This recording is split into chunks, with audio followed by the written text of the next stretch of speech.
जय हिंद। चीन की मीडिया के एक रिपोर्टर ने चीन की आर्मी की पोल खोल दी कि वो पहाड़ों पे नहीं लड़ सकती, तो चीन ने उसका जेल कर दिया और इस दबाव को कम करने के लिए उसने बॉर्डर पर बुलेट ट्रेन्स वगैरह को पहुंचा दिया है और साथ ही वहां पे अपने S-400 मिसाइलों को एक्टिवेट कर दिया। इसका भारत पर क्या असर पड़ता है इसको समझते हैं। देखिए, चीन की मीडिया ने कहा है कि चीन की जो सेना है वो हाई एल्टीट्यूड पर नहीं लड़ सकती, जो तिब्बत का पठार वाला एरिया, और ये रियलिटी है क्योंकि चाइना ने अपनी सेना को हाई एल्टीट्यूड पर ट्रेनिंग देने के मतलब उस तरफ से ट्रेनिंग ही नहीं दिया है। वहीं दूसरी ओर भारत जो है 1970 से बेहतरीन ढंग से अपनी सेना को माउंटेन के लिए रेडी कर रहा है। हमारे पास अलग से स्पेशलाइज माउंटेन रेजिमेंट है सब, और हम लोग हमेशा उसको, चाहे वो अब हमारी जलवायु भी उस तरह से उत्तराखंड या अरुणाचल प्रदेश नॉर्थ ईस्ट से जो सैनिक भर्ती होते हैं वो पहाड़ की लड़ाई में बहुत बेस्ट होते हैं। और पूरी दुनिया का जब सर्वे किया गया तो पूरी दुनिया, इस पृथ्वी पर सबसे बेहतरीन अगर पर्वतों पर लड़ने के लिए कोई सैनिक है सब, तो वो भारत की सेना वेल ट्रेंड है। अब इसमें चीन पूरी तरह बौखला गया और अपने जो था रिपोर्टर उसको क्या कर दिया, जेल कर दिया। अब रियलिटी है, चाइना की जो फौज है वो पहाड़ पर लड़ नहीं पाती है, अच्छे ढंग से नहीं टिक पाती। आपको पिछले साल याद होगा किस तरह से थुरा के गए थे सब वो सब यहाँ पे। तो हम लोगों को देखिए 1999 में करगिल की लड़ाई जीत के बैठ गए, उसकी सेना बर्फ में ससुरन को ठंडा मार देता है, बार बार उनको बेस पे वापस भेजना पड़ता है, उनकी जगह दूसरे सिपाहियों को भेजना पड़ता है। और हम लोग 1984 में सियाचिन युद्ध जीत चुके थे। चाइना ससुरा उनसे कोई पहाड़ पे कहता है जाएंगे कैसे, यहाँ पर पहुंचते पहुंचते दिक्कत हो जाएगा, इस पे तो दिखाई नहीं देता है पहाड़ वगैरह पे। तो चाइना को इन पहाड़ों तक आने में दिक्कत होता है और भारत पहले ही भाग गया था क्योंकि भारत को पता था कि चीन से 1962 में धोखा खा लिए, अगली बार नहीं खाना है ये। तो हम लोगों ने पूरी तरह से, क्योंकि चीन की पूरी सीमा पहाड़ों पर है, तो हम लोगों ने पहाड़ पर स्पेशली हम लोग ने पारा ट्रूप्स को रेडी किया। इस सोच पहाड़ों पे कूद जाता है लो, तोरा चढ़ल नहीं जा रही, अचानक उसी पे से कूद जाता है सब पहाड़ पर। तो इस हिसाब से हम लोग ने ट्रेंड किया है। और जो मैदानी क्षेत्र है या फिर रेगिस्तान वाला क्षेत्र है, तो रेगिस्तान की लड़ाई को, लोंगे वाला की लड़ाई को पाकिस्तान कैसे भूल सकते हैं वहां पर। तो रेगिस्तान में भी पूरी तरह से ट्रेंड है। तो हमारे पास हर तरह की स्पेशलाइज रेजिमेंट बनी हुई है, चाहे वो Sikh regiment, grenadier, Rajputana, Kumaon, Garhwal, Mahar regiment, Naga regiment, एकदम खतरनाक। नागा रेजिमेंट जंगल के लिए, बिहार रेजिमेंट को मैदानी भाग बाढ़ वाले एरिया में दे दीजिए। बिहार में क्या होता है, छोटा बच्चा होता है ना जो वहाँ पे 4-5 साल का, वो पहले बाद में पैंट पहनना सीखता है, पहले वही सीख लेता है बाढ़ आएगा हमारे गाँव में तो बचना कैसे। हर साल बिहार में बाढ़ आता है। तो पानी वाले क्षेत्र में, इस सब एरिया में, तो हम लोगों ने जो रेजिमेंट बनाया ना, अलग अलग एरिया से उठाए फौजियों को, वो ऑटोमेटिक उनके पास नेचुरल वो एबिलिटी है कि वो उस माहौल में ढल सकते हैं। हम लोग के यहाँ का जो नागा रेजिमेंट है, गोरखा रेजिमेंट है, इस तो अपने चाकुए से मार देता है सब। और जो चाइना कहता है कि इन पहाड़ियों पर लड़ नहीं सकते क्योंकि लद्दाख ऊंचा है, वहाँ पे हवाई जहाज भी जाती है तो उसका पावर काम नहीं करता ऑक्सीजन की वजह से, हेलीकॉप्टर नहीं काम कर पाते हैं, आर्मी वहाँ पे नहीं डिप्लॉय हो पाती है। जिन पर्वतों की ऊंचाई पर चीन की सेना के दम फूलने लगते हैं ना, उसी ऊंचाई पर कुमायूं रेजिमेंट वालों को परवरिश करके बड़ा किया जाता है। उत्तराखंड वाले लोग जो होते हैं, कुमायूं, गढ़वाल, ये वाले, यहाँ तो इतने ऊंचाई पे ये लोग खेलने चल जाता है, उसका वहाँ सांस फूल रहा है। इंडिया के लिए एक बैड न्यूज ये है कि चाइना ने अपने जो इस साइड का वो मेन उसका हान चाइना से यहाँ तक उसने बेहतरीन ढंग से बुलेट ट्रेन को जोड़ दिया और आगे इसको प्लान है, इसको यहाँ तक ले जाएगा, सिंजियान प्रांत तक, वहाँ पर तिब्बत की राजधानी लहासा के पास से। तो ये तो पूरा जोड़ दिया। तो चाइना के पास पैसे हैं बेहतरीन ढंग से, ये भारत के लिए एक ड्रॉबैक है। लेकिन इससे भी ज़्यादा जरूरत उसे जोड़ने के लिए इसलिए पड़ा कि इस पहाड़ी क्षेत्र में उसकी सेना ज़्यादा दिन ड्यूटी नहीं कर पाती है। एक फौजी को महीने से 1.5 महीने में रखिएगा तो उसका हालत खराब हो जाता है, उसको हाइपोक्सिया होने लगता है, अजीब अजीब बीमारी होने लगती है, उसको वापस ले जाना पड़ता है। तो ये वापस आने ले जाने के लिए, इसके लिए बुलेट ट्रेन जरूरी है, उसको जरूरत है। जैसे बुलेट ट्रेन के अंदर इस तरह से फैसिलिटी रखा गया। और हम लोग के फौजी जो होते हैं वो वेल ट्रेंड होते हैं, उनको 6 महीना सियाचिन पे छोड़ दीजिए तो उनको कोई दिक्कत नहीं है। अभी देखिए गलवान घाटी वगैरह में कोई दिक्कत नहीं आता है उन लोग को। तो हम लोग को बुलेट ट्रेन की उतनी जरूरत नहीं है, लेकिन हाँ कनेक्टिविटी ज़्यादा जरूरत होनी चाहिए। एटलीस्ट मालगाड़ियों को वहाँ जाना चाहिए कि ट्रांसपोर्टेशन जो लॉजिस्टिक है वो एट ए टाइम पहुँचाया जा सके। अब इन सबको बुलेट ट्रेन में लेके जाया जा रहा है। देखिए इस तरह से, क्या रो रहा है रे, चुप रे, क्या रो रहा है तुम, अच्छा गलवान में ड्यूटी नहीं लगेगा। देखिए सब बेचारा रो रहा है, सब बुलेट ट्रेन के अंदर का सीन है। इन सबको लग रहा है गलवान घाटी में ले जाए, चुप, सोच रहा मक्खी घुस जाएगी, मुंह बंद कर। हालांकि भारत यहाँ पे बुलेट ट्रेन में बहुत धीमी काम कर रहा है। गुजरात से जो मुंबई तक, अहमदाबाद से मुंबई के बीच में जो बुलेट ट्रेन था, अब जो शिंजो आबे उस समय प्रधानमंत्री थे वहाँ पे जापान वगैरह के, तो 50 साल के लिए लोन लिया गया था। अभी उसको देखिए 6 साल हो गए हैं इस एग्रीमेंट को साइन हुए, अभी तक महाराष्ट्र से केवल 15% जमीन खरीदी जा चुकी है। हालांकि गुजरात में तो काम भी चालू हो गया, 80% जमीन का एक्वायर हो चुका है। चुका है। हालांकि महाराष्ट्र में ये पॉलिटिकल उसमें फंस चुका है बुलेट ट्रेन को, हालांकि जल्दी से जल्द लाना चाहिए इस चीज को। चाइना लद्दाख वाले बॉर्डर में ना, ये गलवान वाले बॉर्डर में अपना S-400 मिसाइल को एक्टिवेट कर दिया है। अब S-400 एक्टिवेट होने की वजह से हमारा राफेल हो गया, अपाचे हो गया, चीनू, ग्लोब मास्टर, ये विमानें उतनी फ्रीली मूव नहीं कर पाएंगे क्योंकि वो इसके रडार में आ जाते हैं सर। लेकिन एक चीज समझिए, चाइना के पास S-400 मिसाइल नहीं, उसके पास S-300 मिसाइल है, क्योंकि चाइना MTCR का सदस्य नहीं है। MTCR और MTCR का परमानेंट मेंबर हो गया है भारत, और MTCR के नियम के हिसाब से कोई नए मेंबर को आने के लिए पहले जो उपस्थित जितने मेंबर है उनमें सबका रेडी होना जरूरी है। तो भारत रेडी नहीं होता है, चाइना को इसमें आने नहीं देता है। और जो MTCR का सदस्य नहीं है वो कभी भी दूसरे देश से 300 किलोमीटर से ज्यादा मारक क्षमता की मिसाइलें खरीद नहीं सकता है। तो चाइना सदस्य नहीं है, तो जो उसको S-400, रूस ने S-400 का पैसा लिया है, थमा दिया S-300 का कि भैया तुम्हारा प्रॉब्लम है। और भारत को जो S-400 मिल रहा है, तो चूंकि भारत MTCR का सदस्य है तो हमें जो एक्यूरेट रेंज उसकी 400 किलोमीटर मारक क्षमता की है, और ये दिसंबर के महीने तक में मिल जाएगा। अभी हाल ही में न्यूज आई थी कि अमेरिका ने अफ्रीका में एक युद्ध अभ्यास के दौरान S-400 मिसाइल को मतलब निष्क्रिय कर दिया। हालांकि एक सिमुलेटेड प्रोग्राम था, सॉफ्टवेयर पर इसको किया गया था। चूंकि हम लोग भी लेमुआ कॉमकासा समझौता के तहत अमेरिका से जितने डाटा है उसे हम लोग ले सकते हैं, तो हम लोगों ने पूछा भैया कैसे किया है तुम लोग। तो ये जो थे सब, ये जो अमेरिका पहले से बहुत अपने आप को इनसिक्योर महसूस कर रहा था S-400 को लेकर, सोचता तो ओ माय गॉड अगर ये मार देगा, तो जैसे CBSE वाला सब घबराता है सब ना, तो ओ माय गॉड बोलता है, ओ माय गॉड। और हिंदी मीडियम वाला घबराएगा तो ये दादा रे माई आप कौन सी हो रही। तो अमेरिका वाला CBSE वाला है सब, ये सब दिमाग लगाया सब, और वो आइडिया इसने भारत को दे दिया। एक्चुअली इन्होंने लोग क्या किए थे, लोग बहुत सारे रॉकेट मार दिए थे, जिस वजह से S-400 का जो रडार था वो कंफ्यूज में आ गया था। अब इस रडार की क्षमता जो है वो फिक्स होती है किसी भी मिसाइल, जैसे आयरन डोम जो इजराइल का था उसमें भी हमास एक साथ 150-200 रॉकेट मार देगा तो 10-15 रॉकेट को वो काम नहीं कर पाता है, डिटेक्ट नहीं कर पाता है।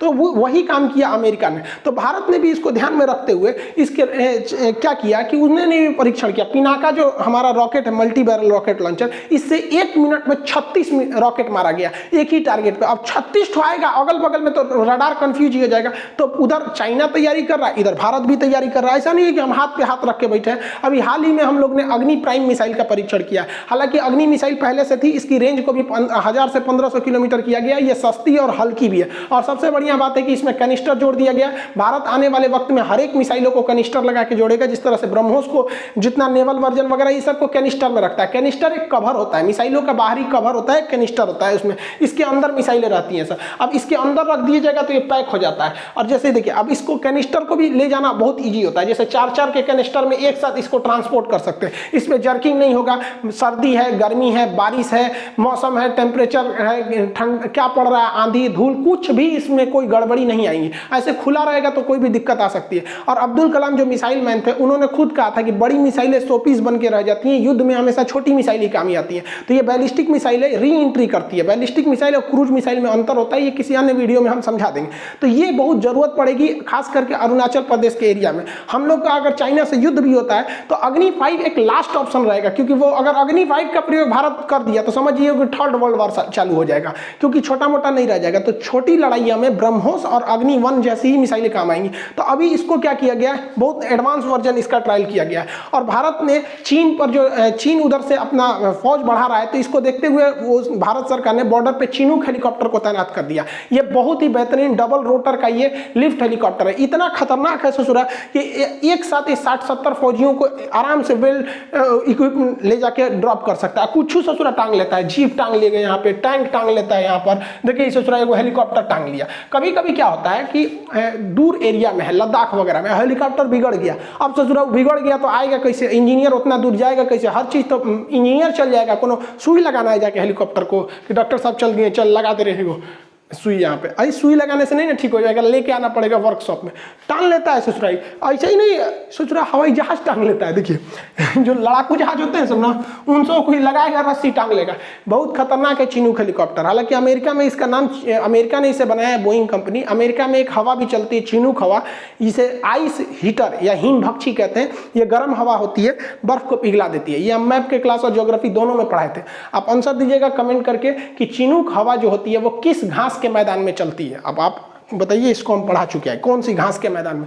देखिए एक और समस्या चाइना के पास क्या है, वो पहाड़ी एरिया, और पहाड़ी एरिया में आर्टिलरी जो होती है बहुत खतरनाक होती है। हम लोग जब 1999 में हारे तो नहीं, पूरी तरह से जीत ही गए थे, लेकिन क्षति बहुत हुई थी, क्योंकि पाकिस्तान जो थी वो उधर आर्मी जो पाकिस्तान की थी वो आतंकवादियों के आड़ में आर्टिलरी फायरिंग कर रही थी, और हम लोग की आर्टिलरी इतनी ऊपर तक पहुंच कैसे जाएगा, इस पर आदमी नहीं पहुंच, ससुरा इस पर रिक्शा नहीं चढ़ पाएगा, आप आर्टिलरी या टैंक चढ़ाइएगा, यहाँ पे साइकिल ना चढ़ पाएगा उस पर। तो इसके लिए बनाया गया स्पेशल M777 हैविटजर। ये ससुरा दिखने में बहुत छोटा है, कहीं सेट हो जाता है, देखिए हाइट साइज में तो ठीक ठाक है, कहीं सेट हो जाएगा, अब मारेगा बफोर्स से तगड़ा। सोचिए जिस कारगिल की लड़ाई में, जो कारगिल की लड़ाई जिताया था बफोर्स, वो पहाड़ पे नहीं चढ़ पाता, नीचे ही से माना इस ससुरा चढ़ जाता है, और इसको खतरनाक बना देता है चिनूक ससुरा जन्मे करते ही टांग के लेके चल जाता है, अब कहीं पे भी उठा के लेके चल जाएगा।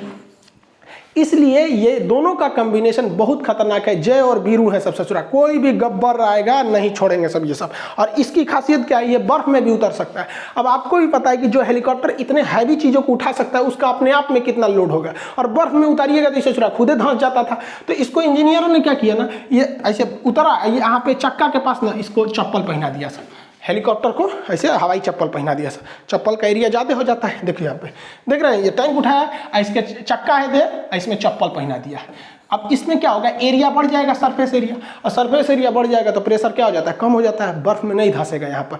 अब इस चप्पल नहीं, इसको टेक्निकल नाम में एयरफोर्स वाले कुछ कहते होंगे, हम लोग इसको चप्पलें बोल देते हैं।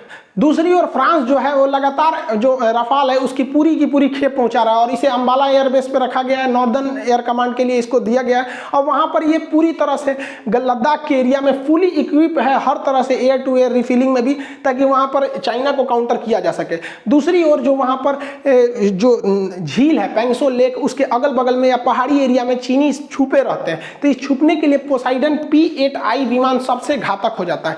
ये P-8I भारत के नौसेना के पास है, हालांकि इसे नौसेना से वहां पर भी ट्रांसफर किया गया। और दूसरा, चीन के बॉर्डर के एकदम सट के जहां पे गलवान घाटी है उसके पास दौलत बेग ओल्डी है। दौलत बेग ओल्डी पर अभी का सबसे खतरनाक जो ट्रांसपोर्ट जहाज है C-17 ग्लोब मास्टर, इसको लैंड करा दिया गया। तो ना लॉजिस्टिक का प्रॉब्लम है, ना ही हमको सर्वेलांस का प्रॉब्लम है, ना ही अटैक का प्रॉब्लम है। और साथ ही अपाची हेलीकॉप्टर बम बरसाने के लिए तो पूरी दुनिया में फेमस है। ऐसा नहीं है कि चाइना के पास हथियार है, लेकिन वो हथियार काम करेगा नहीं करेगा किसी को नहीं पता, क्योंकि वो किसी भी युद्ध में भाग ही नहीं लिए हैं। चाइना 1962 के बाद कोई युद्ध नहीं लड़ा है, उसके पास अभी कोई, अब जैसे मान के चलिए लड़का भी एग्जाम में खूब पढ़ाई करता है, उसको लगता है कि ससुर हम टॉप पे कर जाएंगे, एग्जाम में ना पता चलता है कि टॉप कोई लोग फेल गई, कट ऑफ से नीचे नंबर है। वही चाइना का हाल है, युद्ध नहीं लड़ाया तो उसके हथियार काम आएंगे नहीं, काम करेंगे युद्ध के माहौल में क्या। देखिए जब हथियार को बनाया जाता है एक आइडियल कंडीशन में बनाया जाता है, आराम से इंजीनियर बनाते हैं सब अपनी फैक्ट्री वगैरह में, लेबोरेटरी में पहले परीक्षण वगैरह करके। युद्ध में माहौल पूरा अलग होता है। आपका जहाज ये पता चला धुआं में फंस गया, इंजन काम नहीं कर रहा, लद गिर गया यहाँ पे। तो ये जितने जहाज है ये पूरी तरह से अफगानिस्तान युद्ध, लीबिया युद्ध, सीरिया में पूरी तरह से आजमाए जा चुके हैं ये, इसलिए हमारे पास ये जो है ये पूरी तरह से खतरनाक है। दूसरा, हमारे जो थल सेना प्रमुख जो पहले थे बिपिन रावत सर, इन्हें CDS जो CDS है चीफ ऑफ डिफेंस स्टाफ, तीनों सेनाओं के ऊपर एक एडवाइजरी कमेटी बनाई गई जिसमें ये तीनों सेनाओं को कोऑर्डिनेट करते हैं। तो ये चाइना को काउंटर करने के लिए हमारे बिपिन रावत सर ने क्या कहा कि भैया यहाँ पहला थिएटर कमांड बना दिया जाएगा।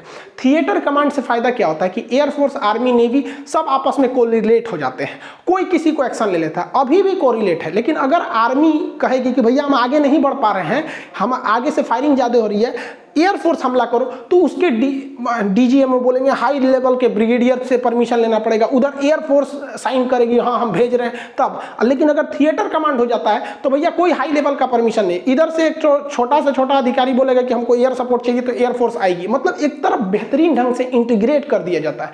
तो पहला थिएटर कमांड नॉर्थ एरिया में बनाया जाएगा। इस थिएटर कमांड के बनने से यहाँ पर एयरफोर्स भी पूरी तरह से, आर्मी एयरफोर्स कुछ पता ही नहीं चलेगा कौन किसका बेस है, वो यहाँ यूज करेगी वो यहाँ करेंगे, पूरी बेहतरीन ढंग से एयरफोर्स को भी यूटिलाइज किया जाएगा। और वहां पर सर्वेलांस के लिए भी पूरी तरह से हर जगह से हमें डाटा मिलेगा। अब चूंकि कॉमकोसा से कर लिए तो चाइना के, अमेरिका के पास जितना डाटा है वो भी हम लोग को मिल सकता है। तो वहां पर एयरफोर्स भी रहेगी, सर्वेलांस का भी काम अच्छे से हो जाएगा। साथ ही वहां पर सैटेलाइट कम्युनिकेशन, नेवी के जितने डाटा रहेंगे, हालांकि बड़े जहाज तो वहां जा नहीं सकते हैं, लेकिन नेवी के जो छोटे जहाज है, जो वहां पर जो झील है पेंगसो लेक वगैरह, वहां पर इजिली अटैक कर सकते हैं। साथ ही इससे ये फायदा होगा होगा कि किसी भी खराब सिचुएशन के लिए, जिस तरह से पिछले साल जो जून में हुआ था गलवान घाटी में, उस तरह से सिचुएशन में निपटने के लिए ये जो ससुर जी हैं, ये इन ससुर जी के लिए दामादों को तैयार रखा गया है, जिसमें मार्कोप्स हैं, इनके ऊपर बम बारूद कोई असर ही नहीं करता है, गैस छोड़ दीजिए, जहरीला कुछ नहीं होता है।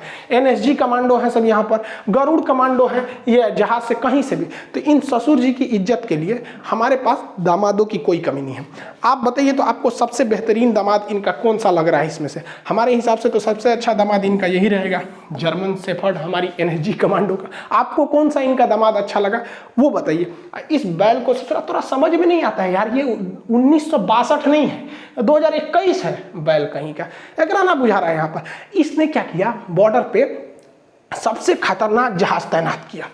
इस चोट्टा क्या किया, अमेरिका का B-2 जहाज जो है ये स्टील्थ है, रडार में नहीं आता है और स्ट्रेटेजिक है, बहुत दूर तक जा सकता है, 7-7 हज़ार किलोमीटर चल जाता है यहाँ पर। अब बॉम्बर है, हजारों टन बम लेके जाता, गिरा देता है, ससुरा बम्बार्डमेंट कर देता है यहाँ पर। इसी का कॉपी करके चाइना ने बना दिया H-20, और ये भी सुपर स्टील्थ बॉम्बर है ससुरा, बहुत भयानक बम गिराएगा और रडार में पकड़े में नहीं आएगा।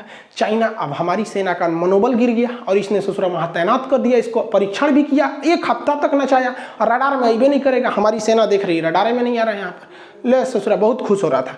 लेकिन भारतीय DRDO है, ये ससुरे इसको चैन से जीने नहीं देते, दुकुंची बना दिया DRDO। देख रहे हैं, ये लग रहा है कोनो घर का ढलैया होने वाला है, सेंटरिंग ठोकले से ना, ये सेंटरिंग नहीं ठोका है भैया, इसे कहते हैं OTH, over the horizon radar. ये कोनो जहाज को 5000 किलोमीटर दूर से पकड़ लेता है। चाइना खुश हो रहा था, हमरा रडार में पकड़े नहीं आएगा। रे बैल ससुरा, तोरा जहाज उड़ने से पहले कि मैं पकड़ में आ जाएगा, जैसे रनवे छोड़ेगा पकड़ा जाएगा 5000 किलोमीटर से। मतलब अगर रूस में जहाज उड़ रहा है ना, तो लद्दाख में पता चल जाएगा ये होराइजन रडार से कि ससुरा रूस में जहाज उड़ रहा है। ससुरा तो चाइना को कौन पूछता है। तो ये ओवर द होराइजन रडार कैसे काम करता है और स्टील्थ कैसे होते हैं, स्ट्रेटेजिक और टैक्टिकल बॉम्बर ये सब कैसे काम करते हैं, इसको हम नेक्स्ट वीडियो में अगर आप कहेंगे तो बना देंगे कि ये ओवर द होराइजन रडार, ये OTH रडार कैसे काम करता है। आपको लग रहा होगा कोनो ससुरा बिल्डिंग है इतना ऊंचा, बहुत ऊंचा होता है यहाँ पर, 5-5 हज़ार किलोमीटर दूर से ये चीज़ों को बता देता है। तो आई होप आप समझ गए होंगे कि चाइना उधर तैयारी कर रहा है, तो हम लोग भी अपने बॉर्डर पर चूड़ियाँ पहन के नहीं बैठे हैं। चाहे हमारी सेना हो, एयरफोर्स हो, नेवी हो या DRDO के वैज्ञानिक हो, सबको पता है कि भैया 2062 का जो 1962 में घटना हुई थी उसका हमको तो बदला लेना है। साथ ही साथ जो 50 साल हो रहा है इधर में, इस समय 60 साल का जो ब्याज जोड़ना है, तो इस ब्याज को भी पूरी तरह से जोड़ के हम लोग को लेना रहेगा। तो आई होप आप इसे समझे होंगे। नेक्स्ट क्लास में आपको OTH रडार के बारे में समझा देंगे। मिलेंगे नेक्स्ट क्लास में। जय हिंद।